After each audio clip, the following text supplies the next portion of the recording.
Pengacara Hotman Paris minta penyidik menerapkan pasal pembunuhan berencana kepada tersangka, yakni oknum TNI pembunuh Imam Maskur. Hal ini disampaikan saat keluarga Imam Maskur mendatangi Hotman Paris di kawasan Kelapa Gading, Jakarta Utara, Selasa 5 September 2023. Hotman Paris menilai penyidik harusnya menerapkan pasal pembunuhan berencana kepada tersangka karena sebelumnya telah ada ancaman pembunuhan kepada korban. Selain itu, aksi para tersangka bukanlah pertama kali sehingga dapat menjadi pertimbangan penyidik. Hotman Paris pun mengaku siap mengawal kasus kematian Imam Maskur hingga persidangan. Penyidikan kasus ini transparan dan diterapkan pasal yang tepat, ya. Kalau boleh juga mengarah ke 338, yaitu pembunuhan, ya bukan hanya sekedar penganiayaan.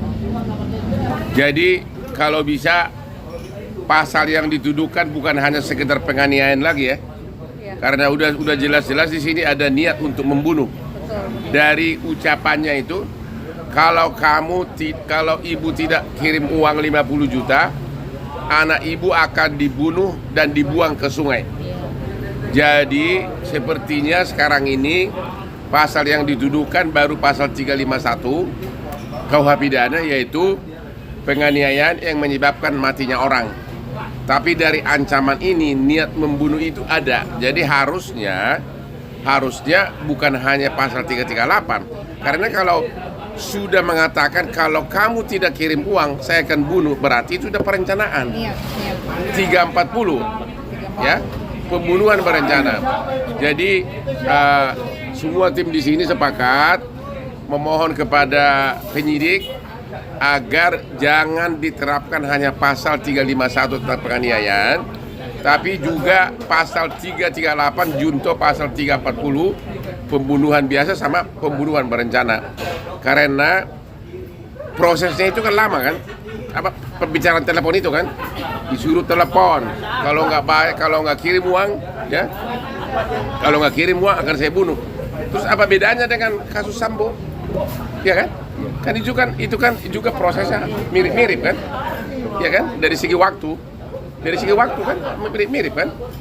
Ini malah dengan tenang dia mengatakan, ibu kirim, jadi kata kuncinya di situ dari segi hukum pidananya. Ibu kirim 50 juta.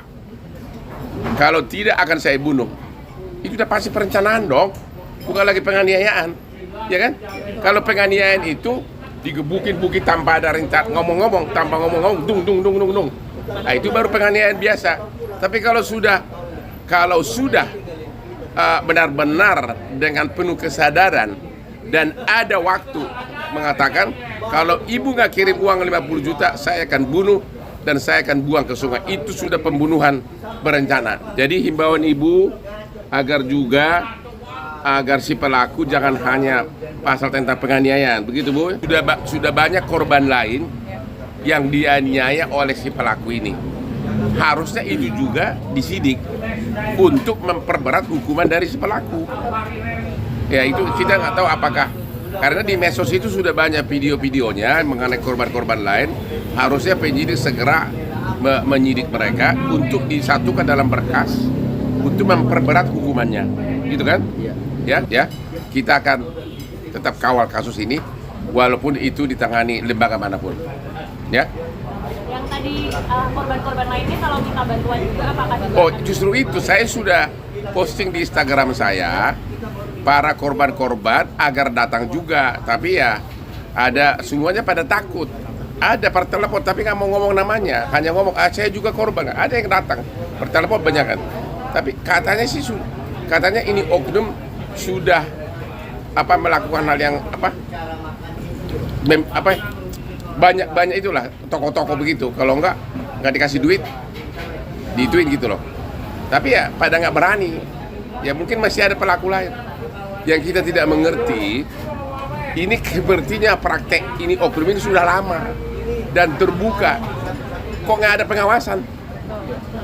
Sudah lama terbuka, depan toko begitu bisa dijemput, digebukin, kok nggak ada pengawasan? Pasti kan dalam gaya hidup orang ini kan kelihatan dari mana duitnya.